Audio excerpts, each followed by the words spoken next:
Pasiklausykite Šventosios Evangelijos pagal Matą.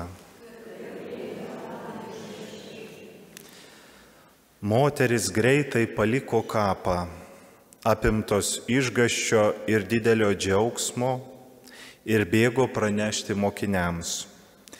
Ir štai priešais pasirodė Jėzus ir tarė: sveikos. Jos prisiartino ir puolusios žemėn apkabino jo kojas.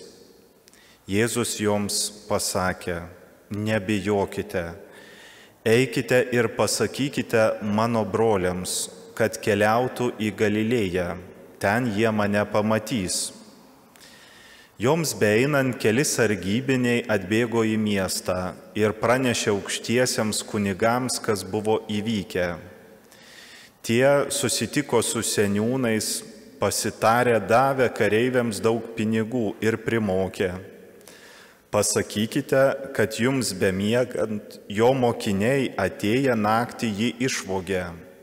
O jeigu apie tai išgirstų valdytojas, mes jį perkalbėsime ir apsaugosime jūs nuo nemalonumų.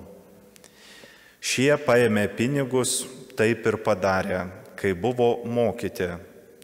Tas gandas yra pasklydęs žydų tarpe iki šios dienos. Girdėjote Viešpaties žodį.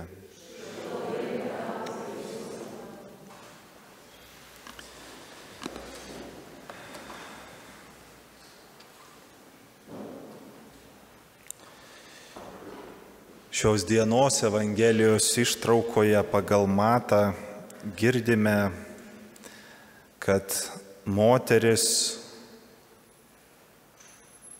keliauja nuo kapo. Ką jos patiria? Greičiausiai verksmą, ašaras, nerimą, liūdesį, nežinią. Angelas jiems praneša, kad jis esti prisikėlęs. Taigi jos išsigandusios keliauja. Ir čia pat įvyksta kita patirtis. Jos sutinka Jėzų. Ir atrodo nerimą, liūdesį čia pat pakeičia džiaugsmas, nes Viešpats mokytojas yra gyvas. Jėzus sako: sveikos, nebijokite. Mes tikėjime galime būti sveiki tada, kai esame tikrame ryšyje su Dievu. Kai nežinome, kad tik Jis yra, bet kai gyvename juo. Tada mums nėra ko bijoti. Tada ne tik kūnas esti sveikas, bet ir siela. Tada žmogus išgyvena ramybę. Jėzus moterims sako: eikite ir pasakykite mano broliams, kad keliautų į Galilėją, ten jie mane pamatys. Kodėl Jėzus jas siunčia ten? Kodėl ne į Jeruzalę? Ne ten susitikimas, Nazarete ar dar kažkur. Kodėl Galilėjui? Todėl, kad Galilėja yra meilės susitikimo vieta. Ten mokiniai yra pašaukiami nustoti žuvis žvejoti ir pradėti žmones žvejoti. Ten mokiniai mato daugybę Jėzaus stebuklų. Ten jie jį stebi, greičiausiai ne viską supranta, ką mato ir ką girdi, kur Jėzus juos ragina, kviečia. Taigi 3 metai kelionės ir galiausiai vaisiai atrodo, taip pat nerimas, taip pat nusiminimas, taip pat didelė baimė. Mirties ir kryžiaus pasekmė jų tarpe taip pat liūdesys. Mes girdėjom kančios istorijoje, ar verbų sekmadienį, ar didįjį penktadienį, kad mokiniai išsibėgiojo. Tik Petras šiek tiek su Jonu dalyvavo ir matė, kas vyko toliau. Taigi tų 3 metų neužteko apaštalams suvokti, kas čia įvyko ir kaip šitą mokytoją Dievo sūnų reikia sekti, kaip reikia juo tikėti, dar daugiau gyventi. Jėzus nori susitikti Galilėjoje, nes tai yra, galima sakyti, meilės pradžios vieta. Jėzus mato mokinių nusiminimą, Jėzus mato jų nedrąsą tikėjimą, mato jų pasimetimą, Jėzus visą tai atpažįsta, jų išsižadėjimą. To paties Petro, kuris sakė, dėl tavęs mirsiu. Ir vis dėlto atėjus laikui jo išsižadėjo. Tai po visos tos atrodo gražios kelionės pabaiga, irgi nekokia. Bet Jėzus prisikelia tam, kad juos atgaivinti. Tam, kad pasakyti kelkitės, grįžkime, keliaukite. Būkite ne šiaip mokiniai, bet būkite gyvi Dievo sūnaus mokiniai. Taigi Viešpats kviečia mokinius naujai pradžiai, kaip ir mus. Ar mes geresni negu Petras, ar geresni už kurį kitą apaštalą? Mes taip pat esame Dievo vaikai, taip pat mokomės keliaudami tikėjime, mokomės Viešpatį priimti, pažinti ir sekti šventumo kelyje. Taigi Jėzus labai aiškiai parodo apaštalams, kad jis nori su jais keliauti, nori padėti jiems atpažinti visą tai, kas galima sakyti yra mozaika. Jie buvo pašaukti, jie matė stebuklų, jie su juo keliavo, valgė, jie girdėjo iš jo daug paraginimų. Tai yra daugybė mozaikos dalelių. Ir Viešpats dabar juos kviečia į viską pažvelgti kančios, mirties ir prisikėlimo prizmėje, kad dabar jie pasižiūrėtų kartu su juo ir pamatytų, kaip ta dėlionė, kaip ta mozaika susideda į tai, apie ką Jėzus ir kalbėjo. Į tai, ką girdėjom skaitinyje ir Dovydas, patriarchas, kalbėjo apie Mesijo prisikėlimą. Taigi Jėzus žadina ne tik apaštalus, bet žadina ir mus. Pradėti naujai, jei esu kažkur nupuolęs, jei atėjo į mano gyvenimą abejonė, jeigu aš kažkur paklydau, jeigu kaip juose, taip ir manyje galbūt kelionėje tikėjimo atėjo nusiminimas, o galbūt yra kitų manyje padaryta viena ar kita žaizda. Viešpats jau ateina ne mokyti pas apaštalus, bet ateina su jais keliauti. Taip kaip girdėsime, pavyzdžiui, su Emauso mokiniais. Keliauja visą jų kelionę tam, kad išgirsti, kuo jie gyvena ir tam, kad parodyti, kad jų mokytojas yra gyvas.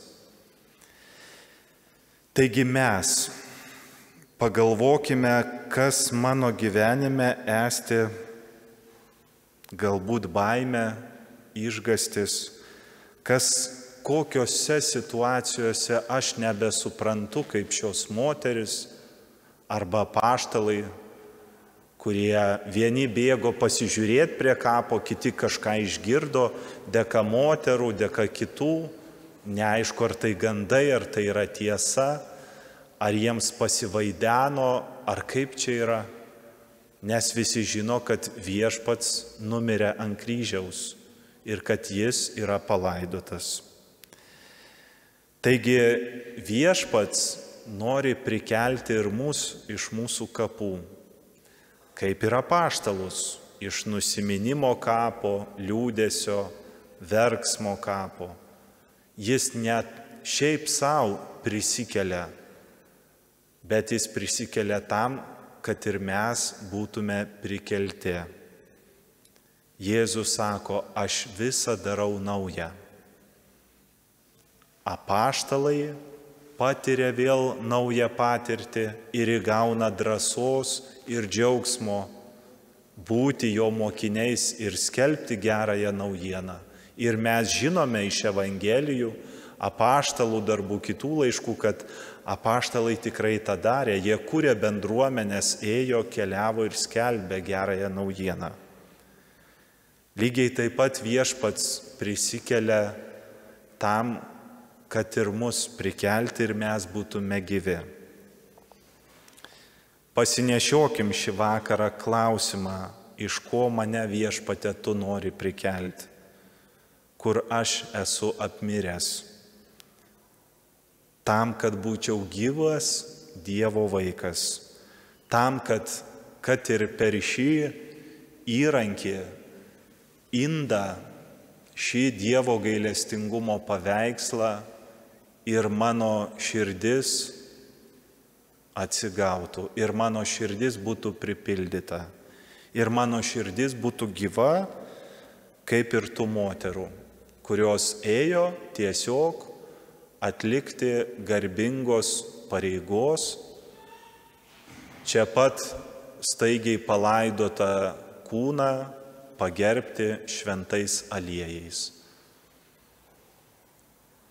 O viešpats yra daugiau negu tradicija, viešpats daugiau yra negu tai, ką mes įsivaizduojam. Viešpats yra mūsų gyvenimo dalis, mūsų gyvenimo prasmė. Tad atvira širdimi žvelkime į viešpatį ir te gaivina jis kiekvieną. Kiekvieną, kuris pasikliauja, kuris ieško, kuris trokšta tyra širdimi, ramia širdimi keliauti savo šventumo keliu. Evangelijos istorijoje yra ir kitas kelias šiandienos. Sargybiniai. Girdėjom vakar, ar Velyknaktį, kad jie iš baimės lik pastėrę buvo.